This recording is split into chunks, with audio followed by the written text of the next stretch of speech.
Enggak, mungkin Ya, menanggapi Dio yang akhirnya muncul di publik untuk memberikan statement permintaan maaf ya, karena kan dari kemarin juga tahu sendiri ya gimana Ruben memberi peringatan kepada Dio, mungkin seperti itu bang. ya.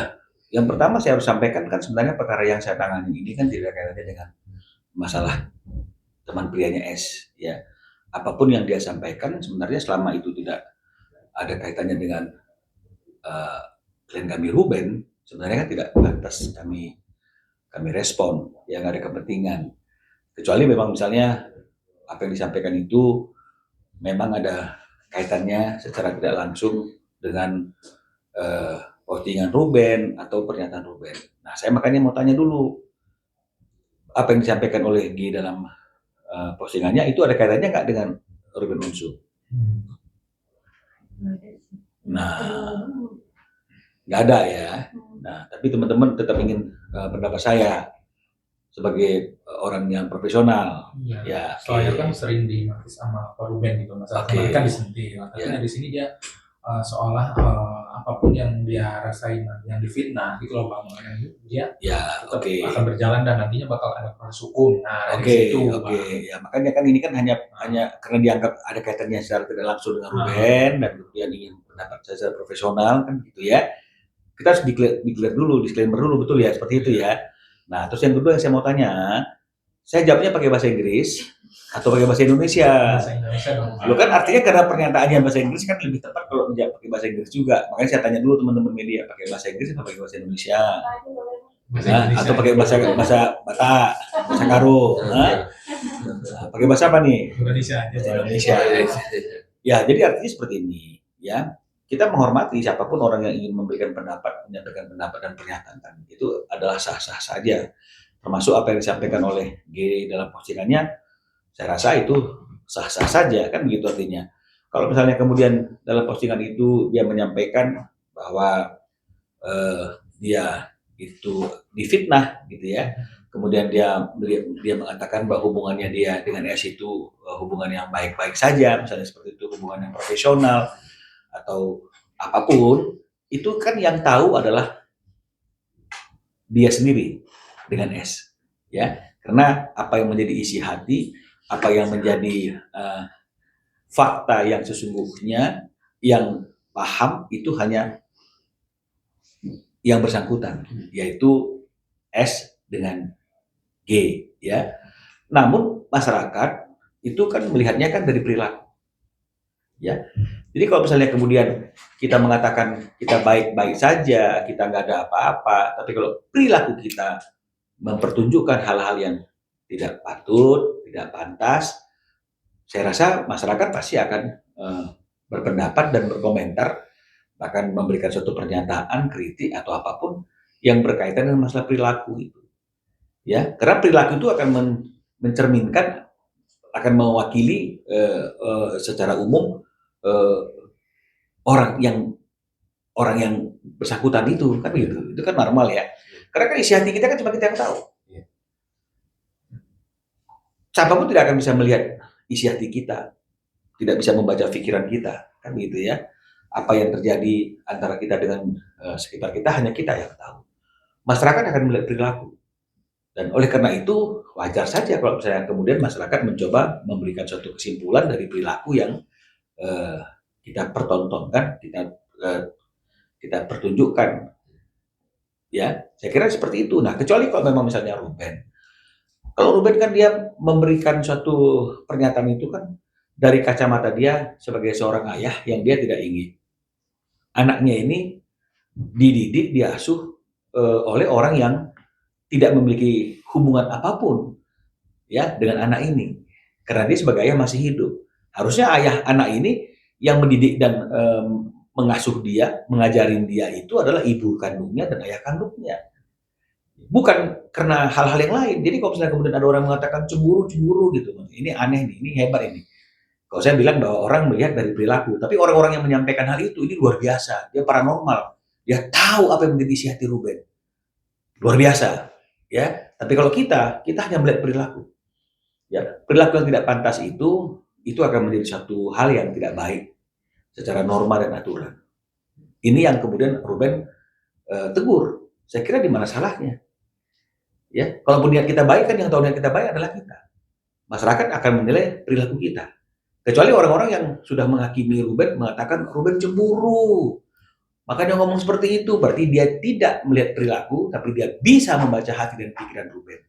Berarti mereka itu orang-orang yang luar biasa karena bisa baca isi hati seseorang. Tapi kalau yang lainnya, termasuk Ruben, dia hanya bisa membaca perilaku, tingkah laku, perbuatan. Dan ketika tingkah laku dan perbuatan itu dianggap tidak sesuai dengan apa yang seharusnya, dia pasti akan memberikan suatu teguran dan pernyataan. Dan saya kira itu hal yang normal karena Ruben bicara tentang anaknya, anak kandungnya. Oke, Bang, perihal sidang kemarin kan Sarwenda ingin memperjuangkan hak asuh anak lah. Di situ mungkin dari Abang sendiri melihatnya gimana? Dia hadir gitu. Ya. Yang pertama saya harus sampaikan bahwa saya harus mengklarifikasi bahwa ketidakhadiran saya kemarin dalam persidangan itu dan juga klien saya Ruben Onsu, karena memang saya juga ada kegiatan yang lain yang saya lakukan dan Ruben juga berhalangan hadir. Tapi sebuah persidangan itu ditentukan oleh hukum acara. Sebuah persidangan itu tidak ditentukan oleh kemauan para pihak yang berperkara dan tidak ditentukan oleh apa yang pantas menurut masyarakat sesuai dengan seleranya. Tapi yang mengatur suatu proses persidangan itu adalah hukum acara yang berlaku. Ya, jadi saya sudah sampaikan berkali-kali bahwa secara hukum acara sidang pertama itu hanya proses pemeriksaan legal standing, ya, kedudukan status hukum legal standingnya para penggugat dan juga tergugat, apakah mereka itu berhak untuk mewakili para prinsipal dalam persidangan atau tidak. Yang kedua adalah menentukan mediatornya yang akan menjadi hakim mediator dalam proses mediasi tersebut. Dan memang benar yang terjadi kemarin, agenda sidangnya hanya seperti itu. Belum pembacaan gugatan, belum jawab-menjawab, belum pemeriksaan bukti, belum pemeriksaan saksi. Jadi tidak ada kewajiban para prinsipal untuk hadir di sidang pertama. Ya, jadi kalau misalnya kemudian ada orang yang mengatakan, oh itu tidak serius bagaimana? Apakah keseriusan seseorang dalam berperkara itu hanya ditentukan dari kehadiran prinsipalnya? Tidak dong. Apakah karena prinsipalnya hadir terus kemudian dia dianggap itu niat dan perjuangan? Enggak dong. Perjuangan itu akan dibuktikan dalam proses persidangan itu dari awal sampai akhir. Bukan hanya karena kehadiran, tapi adalah dari argumentasi hukum, dari bukti dan dari saksi, bukan dari kehadiran. Di mana sih ada proses persidangan diputuskan karena prinsipalnya rajin hadir terus dimenangkan? Jadi jangan kita melihatnya secara seperti itu, ya. Nah, kalau misalnya kemudian dikatakan dia akan berjuang untuk mendapatkan hak asuh anak, pertanyaannya, bukankah hak asuh anak dia sudah dapatkan? Buat apa dia perjuangkan lagi? Harusnya dipertahankan. Ruben Onsu yang berjuang untuk mendapatkan hak asuh anak. Ruben Onsu yang berjuang untuk mengambil alih hak asuh anak tersebut. Jadi kalau dikatakan saya akan berjuang untuk mendapatkan hak asuh anak, dia nggak perlu berjuang, udah dikasih kok. Berdasarkan Akta 39 itu, Ruben setuju hak asuh anak untuk dia. Tapi dia tidak amanah untuk menjalankan fungsi sebagai ibu yang mendapatkan hak asuh anak. Di mana tidak amanahnya? Satu, tidak merealisasikan apa yang sudah disepakati bersama, bahwa 2-3 hari dalam seminggu anak-anak ini akan berkumpul bersama dengan ayahnya. Ini tidak dipenuhi. Ya, berkaitan dengan masalah biaya pemeliharaan anak dan pendidikan anak, itu akan menjadi tanggung jawab Ruben jalankan.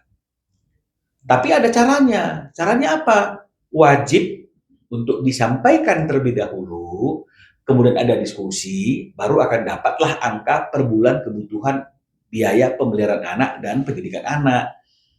Ini tidak pernah disampaikan, nggak pernah didiskusikan. Karena Ruben selama bertahun-tahun mau memenuhi tagihan atau invoice yang diberikan oleh S yang nilainya berubah-ubah tiap bulan dari 220 sekian juta, 260 sekian juta, di luar biaya kredit, biaya kartu kredit lagi. Ini jadi keterusan.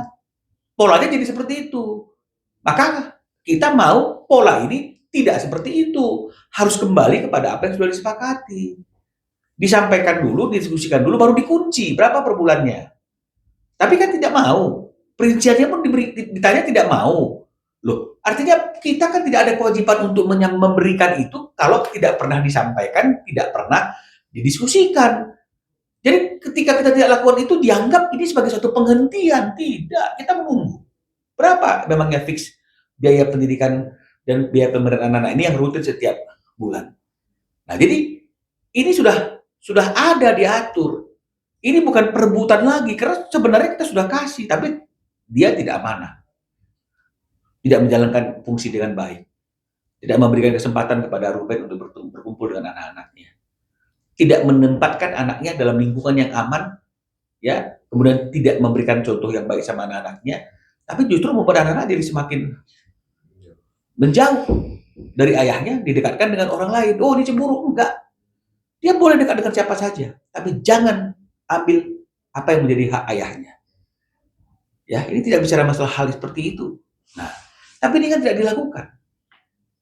Nah, jadi artinya itu kalau dia mengatakan bahwa dia peduli sama anak-anaknya, ya harusnya dia harus tahu anak-anaknya juga butuh untuk berkumpul bersama dengan ayahnya. Tapi itu tidak dilakukan. Jadi bukan karena kehadiran langsung dianggap dia peduli sama anak-anak, dia serius untuk memperjuangkan. Loh, dia sudah diberikan kok, tapi tidak amanah. Nah, kehadiran dia itu menggambarkan bahwa dia peduli. Loh, kalau peduli, kasih dong hak anak ini untuk berkumpul sama ayahnya. Ini baru peduli. Bukan artinya itu tidak diberikan. Kita ngomong apapun faktanya, sampai hari ini Ruben belum pernah berkumpul bersama dengan anaknya 2-3 hari dalam seminggu. Makanya saya katakan, 1000 pernyataan itu tidak ada gunanya tanpa ada perbuatan. Yang dibutuhkan di sini bukan 1000 pernyataan yang baik dan manis untuk menarik simpati, tapi satu tindakan yang real dan nyata. Apa itu? Berikan waktu anak-anak untuk berkumpul bersama dengan ayahnya. Ini baru benar. Maaf, agak sedikit meralat soal saya juga. Maksudnya Sarwenda ingin memberikan yang terbaik buat anaknya, bukan ingin memperjuangkan. Yang terbaik buat anaknya itu kan salah satu diantaranya kan adalah anak-anak itu tetap merasakan cinta kasih dari ayahnya. Jangan yang terbaik menurut kacamata kita. Tapi kita menganggap kita sudah memberikan yang terbaik. Dia tahu nggak bahwa dulu itu anaknya sering juga telepon Ruben nangis-nangis. Pernah ya seperti itu? Pernah curhat gitu misalnya. Jadi artinya yang terbaik buat anak itu kan bukan hanya sesuai dengan selera kita aja. Kita harus juga memahami dong apa yang menjadi kebutuhan emosi dan psikologis anak kita. Berkumpul bersama dengan ayah kandungnya itu juga salah satu kebutuhan. Diberikan apa tidak? Dilakukan apa tidak? Kalau dilakukan berarti benar sayang. Kalau nggak dilakukan, kita nggak usah ngomong sayang deh. Gak usah bilang kita ingin memberikan yang terbaik sama anak kita. Tapi kebutuhan emosi anak kita, walaupun nggak terucap, tapi pasti ada dalam batinnya paling dalam untuk berkumpul, bercanda bersama dengan ayahnya seperti waktu belum ada perpisahan antara ayah dan ibunya. Itu diperhatikan nggak? Belum lagi hal-hal yang lain termasuk eksploitasi. Dugaan eksploitasi anak tadi itu yang Ruben sudah mengatakan juga, jangan tempatkan anak-anak dalam lingkungan yang tidak aman tadi itu. Jadi banyak hal yang membuat kita menganggap ini sudah waktunya kita mengambil hak asuh anak itu, karena anak-anak ini yang kita percayakan itu kepada orang yang kita berpikir akan amanah, Ruben berpikir amanah, tapi tidak amanah.